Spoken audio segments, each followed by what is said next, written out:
गरीब माँ और 5 बेटियों का गाजर घर। बाबूजी, रोटी बना दी है, खा लीजिएगा, मैं खेत पर जा रही हूँ। तभी खटिये से बूढ़ा रामू खांसते हुए बोला, अरे बहू, ये ले, मेरी शॉल लेती जा, बाहर बड़ी ठंड पड़ रही है। नहीं बाबूजी, इसकी जरूरत आपको ज्यादा है, क्योंकि घर में ओढ़ने को एक भी कंबल नहीं। माँ, आज हम तीनों भी आपके साथ चलेंगे खेत पर बच्चों, तुम्हारे पास स्वेटर भी नहीं, सर्दी लग जाएगी। माँ, जल्दी तो आपको गुलिया दीदी और तानी दीदी को भी लगेगी। अगर हम जब एक साथ मिलकर खेत पर काम करेंगे तो ज्यादा पैसे आएंगे और फिर हम कंबल खरीद लेंगे। मेरा राजा बेटा कितना समझदार हो गया है, माँ के दुख को समझने लगा है। सरिता अपने बच्चों के साथ खेत पर आती है जो जंगल के पास पड़ता था। बच्चों, हमें आज के आज खेत जोतकर गाजर की फसल बोनी है। सरिता की सभी बेटियां और राजा भी कड़ी मेहनत से बंजर खेत को जोतते हैं और सब मिलकर खेती करते हैं। दिन बीतते हैं। एक रोज जब सरिता घर आती है तो वो अपने पति को जुआ खेलते देखती है। अरे बिरजू, भूख लगी है, ये ले दारू, 2 घूंट मार ले। अरे खाली दारू, इसके साथ कुछ चखना मिल जाता तो मजा आ जाता। अरे देख बिरजू, तेरी लुगाई आ गई। बिरजू को घर पे जुआ खेलते देखकर सरिता बौखला कर बोली, अजी, तुमको शर्म नहीं आती? घर में जुआ खेलते और दारूबाजी करते। तो फिर बोली, अरे जानती नहीं, पति परमेश्वर होता है और पत्नी की जगह पति के पैरों में होती है। चल जल्दी से मेरे लिए अंडा ऑमलेट बना और गरम रोटी भी। तुम्हें अब मुफ्त का खिलाने को राशन नहीं मेरे पास। 6 बच्चे हो गए हैं, जानती भी हो इन सब का पेट कितनी मुश्किल से पाल रही हूँ मैं। तुम्हें तो जिम्मेदारी से मतलब ही नहीं। घर में बूढ़ा बीमार पिता है, तुम तो कमाने गए थे ना, फिर क्या हुआ? आते ही पैसे मांगने लगी। पति ने खाया पिया कि नहीं ये तेरा बाप पूछेगा। नशे में धुत बिरजू अकड़ते हुए अपने चप्पल निकालकर सरिता को बहुत पीटता है। ये ले, और लड़ाएगी जुबान। मैं कमाता नहीं तो क्या इस घर में मेरी इज्जत नहीं होगी? ये ले। बचाओ, ओह बचाओ, माँ को मत मारो पिताजी। तभी लड़खड़ाते हुए बिछौने से उठकर बूढ़ा रामा कहता है, अरे निकम्मे, छोड़ दे बहू को, निकल जा इस घर से तू, और फिर कभी शक्ल मत दिखाना।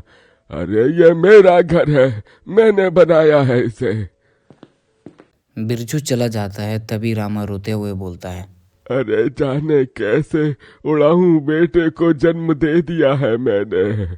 मेरे हाथों भारी गलती हो गई जो इसे तेरी शादी कराई। बहू माफ कर दे मुझे। पर उन 5 बेटियों की माँ का दुख इतना ही नहीं था। तभी एक जोरदार तूफान आया और उनके घर की छत को लेकर उड़ गया। हे भगवान, इतना भयंकर तूफान! तानी, गुड़िया, अंजू, तुम तीनों सोनी, राजा और मुनिया को लेके बाहर निकलो, मैं दादाजी को लेकर आती हूँ। उठिए बाबूजी। नहीं बहू, तू जा, मेरा समय आ गया है। तुझे उन 5 बच्चियों की सौगंध, तेरे बाद उन्हें देखने वाला कोई नहीं। जा बहू, जा। सरिता के बाहर निकलते ही पूरी झोपड़ी गिर जाती है। सरिता छाती पीट पीट कर रोती है। बाबूजी। अरे कैसा निर्दयी है रे तू ऊपर वाले! क्या मिला आखिर, क्या मिला तुझे मेरा घर उजाड़ कर? तू खुद तो अपने घर में सो रहा है और मेरी 5 बेटियों को बेघर कर दिया। जवाब दे, तू बोलता क्यों नहीं? सरिता को रोते देखकर उसकी 5 बेटियां बिलख बिलख कर रोने लगती है। चुप हो जाओ माँ, रो मत। माँ, मुझे जल्दी ठंड लगती है। हे भगवान, इतनी बर्फ गिर रही है, मुझे इस ठंड से अपने बच्चों को बचाना होगा। सरिता सबका दरवाज़ा खटखटाती है, फिर भी कोई उसकी मदद नहीं करता। हार कर वह अपने जंगल वाले गाजर के खेत पर आती है और पूरी रात उनकी ठंड में ठिठुरते हुए गुजरती है। माँ, बहुत भूख लगी है। हाँ माँ, मुझे भी भूख लगी है। तभी सरिता की बड़ी बेटी तानी खेत पर देखती है जहाँ पर लाल लाल गाजर उगे थे। देखो माँ, हमारे खेत में तो गाजर तैयार हो गए हैं। फिर तानी सभी अपने भाई बहनों को गाजर तोड़कर देती है। ये लो मेरी बहनों, गाजर खा लो। अपनी बेटियों को ऐसी ठंड में देख उस माँ का मन अपार दुख से भर जाता है। अपनी इस गरीब लाचार माँ को माफ कर देना बच्चों, तुम्हें ये ठंड भोगना पड़ रहा है। तभी एकदम से दिन का माहौल रात में बदल जाता है और तेजी से बर्फ गिरने लगती है। बाप रे बाप, एकदम से इतनी ठंड, ऐसे तो बिना घर के हम बच नहीं पाएंगे। तभी सरिता अपना आंचल बच्चों पे उड़ाती है, मगर बच्चे थरथरा उठते हैं। तभी गुड़िया कहती है, माँ, तानी दीदी, हम अपना घर बना सकते हैं।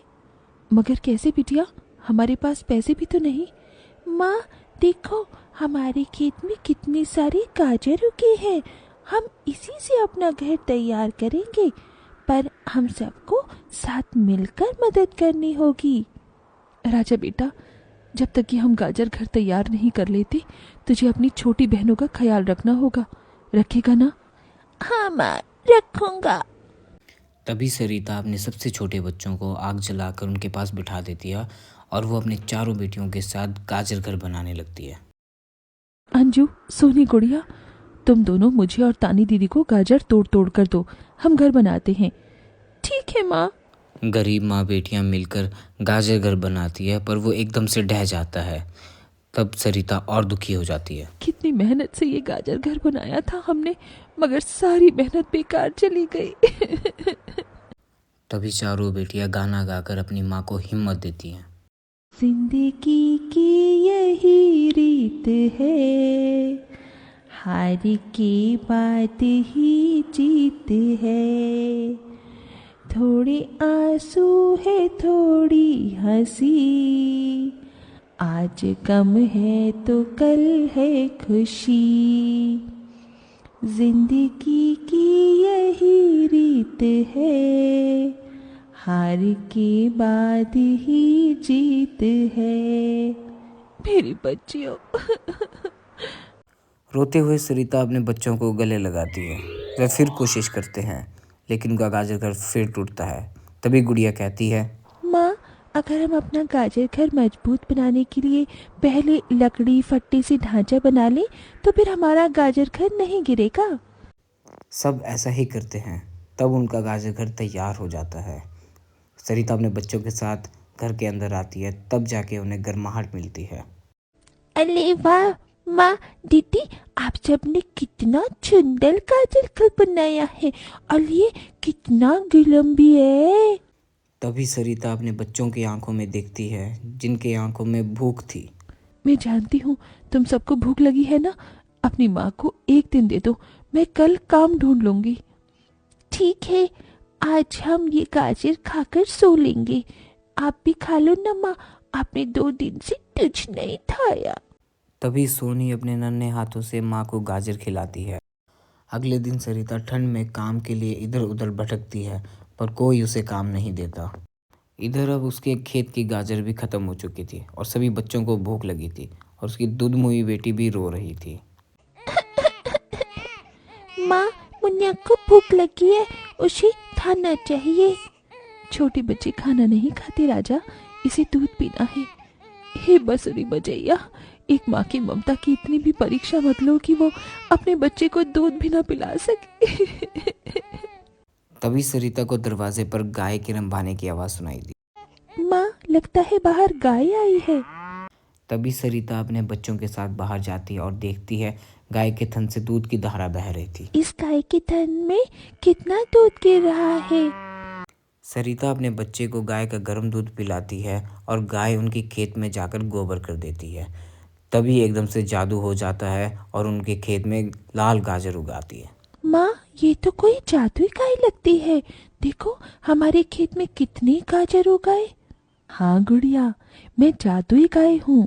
मुझे वरदान प्राप्त है, जिस भी बंजर खेत में मैं गोबर करूँगी वो फसल से भर जाएगी। मैं इससे पहले भी तुम्हारे खेत में आई थी। इसका मतलब गौ माता, आपकी वजह से उस वक्त भी मुझ गरीब के बंजर खेत में गाजर उगी थी। आपका कोटि कोटि धन्यवाद गौ माता। माँ, तुम काम ढूंढ रही थी ना, अब मत ढूंढना, तुम तो कितना अच्छा गाजर का हलवा बनाती हो, और गाय के दूध से खोया, घी, दूध सब बनता है। तुम हलवा बनाकर बेचो। सरिता उस गाय के दूध से घी खोया निकालती है और गाजर का हलवा बनाकर बाजार में बेचती है, जो कि लोगों को खाने में स्वादिष्ट लगता है। उसकी अच्छी कमाई होती है, उसकी आर्थिक स्थिति सुधर जाती है और वो गाय उसके खेत और गाजर घर की पहरेदारी करती है। और ऐसी मज़ेदार कहानियाँ सुनने के लिए हमें सब्सक्राइब ज़रूर करें और बेल आइकन को ज़रूर दबाएं।